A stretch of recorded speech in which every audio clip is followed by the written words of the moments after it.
Always ask in the letter of intent stage if it is what you're looking for. So if you're looking to do any form of seller financing, always get it on the table right at the very beginning. So the first piece of correspondence you send out to the seller, and you're thinking seller financing, put it in there.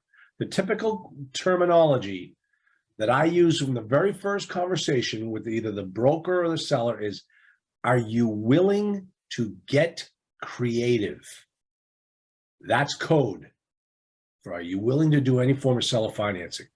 You can ask later on in the process if it's the only way to make the deal work. But it gets very hard if you're in the purchase and sale stage or post inspection period stage to then go back to the seller and ask for seller financing. That's virtually the equivalent of retrading. And that's a 4-letter word in this business. Any type of seller financing you do, never sign personally.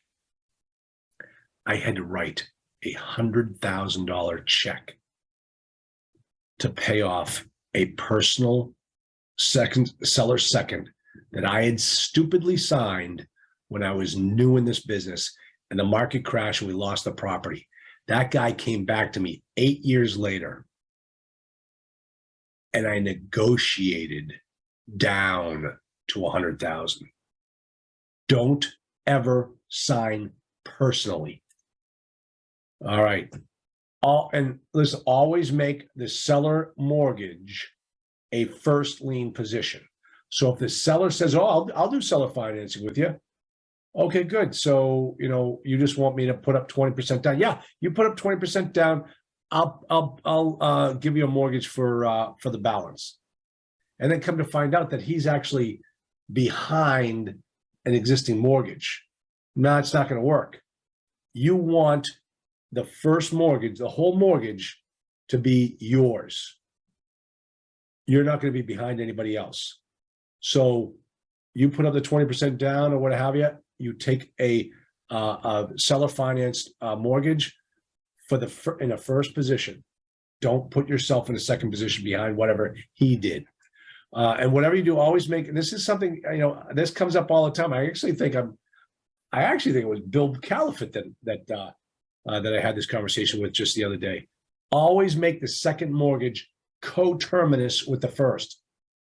Folks, let me tell you, early on, this concept didn't hit me until it hit me, and it hit me the wrong way. You go out there and you get a 7-year note. Maybe it's got it's a Fannie Mae loan, so you can't put a second on it, or back in the day you could, but let's say it's a note that has huge prepayment penalties for a 7-year term, 10-year term, 5-year term. But the seller's second is for 3 years because, well, that's what the seller offered. 3 years comes by so fast in this business. And now the guy's knocking on your door. He wants 5% of the purchase price. But you don't have it. You don't have it. How are you going to get it? You're going to go back to the equity market and borrow from your friends and family? No. They're tapped out. Hey, good luck with that property. How are you going to pay that guy the 5% note that he gave you so willingly? You can't. So don't make your seller second because you're running a business. You're not, sometimes you you're not going to keep 5% of the purchase price of the property on hand. You're going to give that back to your investors. But now the seller comes back and he wants it. Can you refinance it? Well, no, because it's got a huge prepayment penalty. The prepayment penalty could be as much as the loan amount for the seller second. Don't put yourself in that position. Get out of it. So, have the second term with the first. Let's see. Always negotiate the longest tail possible.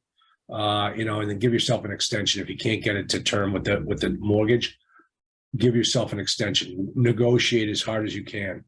All right. I think that's it for the, one more. Oh, and yeah, and if you get a seller second or seller financing and it's behind your first mortgage, always make sure the bank knows about it and is on board with it. Don't try to pull a fast one with the bank. They are your biggest investor, and it's called bank fraud. All right, don't be that guy.